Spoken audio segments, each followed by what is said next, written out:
Hey, I'm Alex Radical from Board Game Co, and today I'm reviewing Panda Panda and Llama Llama from Allplay. These are two games that are very evidently part of a set, although that said, I didn't realize they were part of a set until I played them and then saw the cards, and I was like, oh, these are clearly part of a set. Now I understand why there's a Panda Panda and why there's a Llama Llama. Until then, I just thought they were being cute and calling one game Panda Panda, one game Llama Llama. It kind of makes me want to see what other games they're going to have in this series, if any, because you could do that with any name. You could have Gorilla Gorilla. We should have Gorilla Gorilla, especially because the main thing these games share in common is a very golden G. Literally, that is what we have. We have a G, a golden G. That's the thing that's in common with these two games, okay? And I mean it. This isn't a joke. This is me being completely serious. We have the golden G. You see the golden G? Is the F golden? No, the F's not golden. The G's golden. Why is the G golden? I don't know, but it sure makes me want to have Gorilla Gorilla because that feels like a natural fit.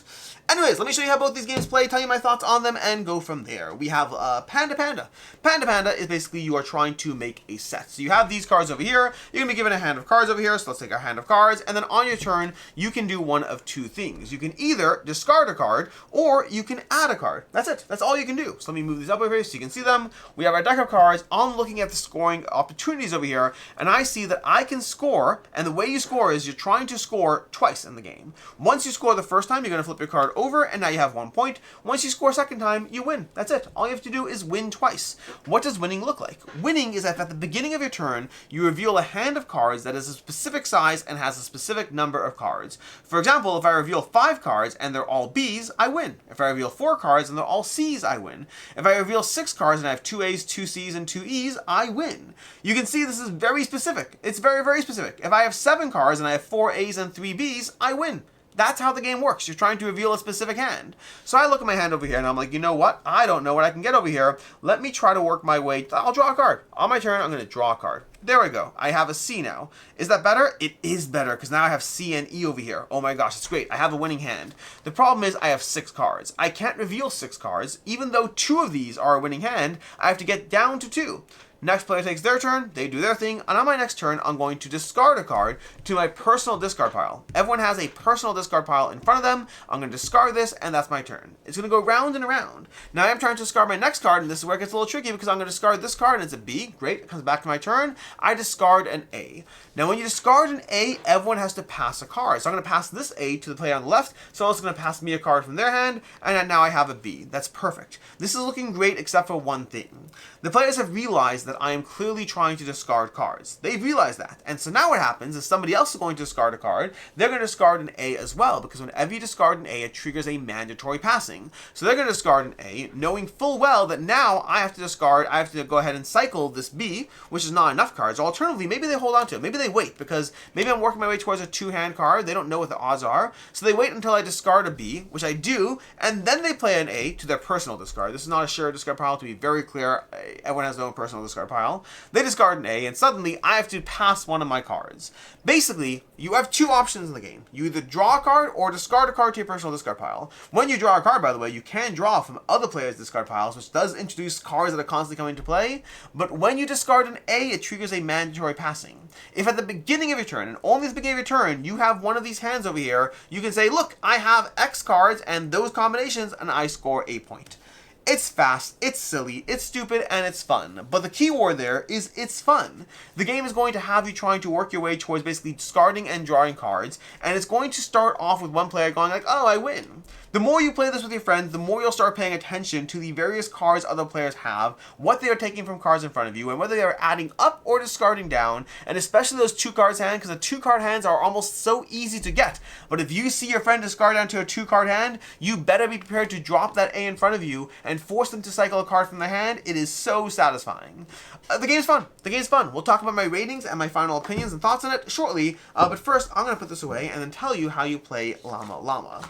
So, Llama Llama. Very similar concept and yet a little different. In Llama Llama, you are also trying to score, shockingly enough. But this time around, what you're going to do is you're going to have these passing cards. You're going to set up as if it's a 4-player game, but you are going to have different player counts on this. You're going to basically look at the bottom, it tells you the player count. You're going to have these 4 cards in play. These cards tell you what's happening. You see, what's going to happen is every single round, you're going to be given your hand of cards, and then players are going to take from their hand of cards. You're going to look at your hand. You're going to select one card that you are defining as your scoring card. So actually, I have one more card over here. So I'm going to have one more card over here. I'm going to select my scoring card. card. So I'm going to look at my hand and say, I think I'm working towards X. Whatever X might be. You know what? X might be A's and B's, honestly. So that's what I'm going to do. I can start off with that. I'm going to go ahead and define this as my scoring card. I put this down because at the end of the game, this card is going to give everyone who has a C in their hand 3 points for each C. But if you have combinations of A's and B's, you will get 10 points for your combinations of A's and B's. That's going to give you a bunch of points over there. You can work your way towards those. But the tricky part now is what you have to be doing is you have to get those cards into your hand. Because what's going to happen is everyone's going to have their cards. You're going to take your one card, and we're going to have 3 other cards from the other players all shuffled together, and you're going to place them out in the game. You're going to place them out, you're going to say 1, 2, 3, 4. And in round 1, you're going to reveal the first card, and we see, oh my gosh, that's a C. Is that my C? I actually don't know. There might be another C at the table. I don't know yet. I assume it's my C because, hey, I see the C and I know I placed the C. I assume it's mine. At this point, all players are going to pass 4 cards from their hand to the other players. So I am trying to keep my cards over here. I already have this AAB. A is the most common card. We know that because we have these little player aids over here that tell us the commonality of each card. And double side over here showing you everything as well as the scoring criteria. So I'm going to pass my A hoping I can get it back. I'm going to get a hand of cards for another player. I got that. Oh my gosh, the chances of there being a C there are that much smaller because there's 5 C's and 2 of them in my hand. These get handed to me, but I do have my AA. BB, so I'm getting those 10 points. I'm also getting 16 points, or 6 points over here from that, because I have that. But we're going to reveal this next card, and this next card is a D. So now I know that D's are worth 4 points, and if I can collect those sets, I get those combinations. So again, I have more things I'm trying to work towards. For the moment, I'm going to try to play it safe. I'm going to hold on to this hand. Although the C's are tempting, I can gamble that I will get the A's back. You know what? I'm going to gamble that I get the A's back because those C's are just straight up extra points that I don't want to pass to anyone else. So I'm going to pass it to the next player, and I'm going to get 3 cards passed to me, and I have a D, an E, and an F. Oh, no A's. No A's. I may have given up those A's. I may have to pivot over here. But honestly, C and E is 5 points alone. Next round, I go ahead and flip this, and we have an A. An A is going to give you 50 points if you have one of each card. That seems so hard to go for unless you have the G. So right now, I'm going to pass these. I'm going to keep that E, but I'll get rid of the D and the F, because the D and the F will help. Well, the F's going to help me with the B too. You know what? I'll keep the F. I'll keep the D. I'll get rid of the 2 B's. Does that work? Does that work? C and E is good. I want the B. The F is good with that. There's so little F, so I'm going to get rid of the 2 B's. Okay, we're going to pass 2 new cards, and I got 2 B's. That genuinely is 2 new B's over there. I mean, randomly from the top, because I'm playing it that way. We're going to flip the last card over here, and we have a C. There was another C. Oh my gosh, that means that I kept my A's and B's. I would have gotten 10 points per set. I would have gotten 20 points over there. It is what it is. I'm going to pass my B to the next person, because I'm still getting those. And I got one more card, and I got an B. Another B back. At the end of the game, I'm going to score. These C's over here, they're going to be worth 3 points per C, but 6 points because I have 2 of them. So that's going to be 12 points for them because of that. But we also are going to score my C and my E are going to be that for another 5 points. And then my D and my B are going to be that for another 5 points. And then 4 points for my D. And I didn't do the math on that, but that's a chunk of points I'm going to get for the round. Now you play either until a player crosses 100 points, or you play 4 rounds. That's basically what you do. Play 4 rounds, see who has the highest score, or play until a player crosses 100 points. That's how you play this game. So same kind of idea. You're working with those pairings, but it's a different format as far as the scoring. The one thing I'll say that is very different is as you go into subsequent rounds, you will actually order these based off of who has a score. Who has the higher score is going to be revealed first. So the higher your score, the first your card is going to be revealed, giving other players more time for their hidden information. Because obviously if I play a C and it comes out first, other players know the information I do. Whereas if I have a C last, then I know the information towards the end longer than the other players. So it does have that, which is actually a very nice little balancing aspect. That's the game. Which means you're going to be scoring cards and trying to basically combine things and build your own scoring patterns. So, where are we on these 2 games? What's my thoughts and opinions on them? Both are fun experiences in the same system with a very similar vibe to them while also being different. I prefer Panda Panda, but Llama Llama, I think the tricky part is both these games, the biggest area they suffer, and aside from being hard to open the box over there, the biggest area they suffer in is the replayability of them. They're both excellent pocket games. For what they're trying to do, I think they knock it out of the park. I think the replayability on both of them is a little lacking.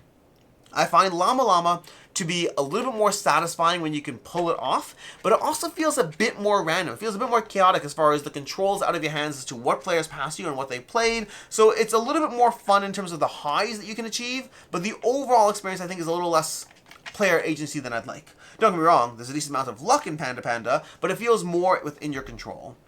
Overall, I'm going to give Llama Llama a 3 point, well, honestly, I'm going to give both of them a 3.5 out of 5. The only reason they don't go higher, Panda Panda I debated giving a 4, but I really don't think the replayability is there. I've enjoyed it so far, but long term, it's the same little puzzle again and again. It is a fun little, like, if you want to take this somewhere where you have a small pocket game to play it, these are both excellent choices for that. And I think that honestly, Llama Llama is best at 4. There's a little proxy hand you have at lower player counts. I think it works best at 4, then 2, then 3, but really 4 is when I'm going to play this, which does hold back how often I can play this tiny little pocket game. Panda Panda is more accessible at different player counts, making it a little easier. It's a 2 to 4 player game, but a little easier to jump into at each of those player counts as opposed to being best with 4.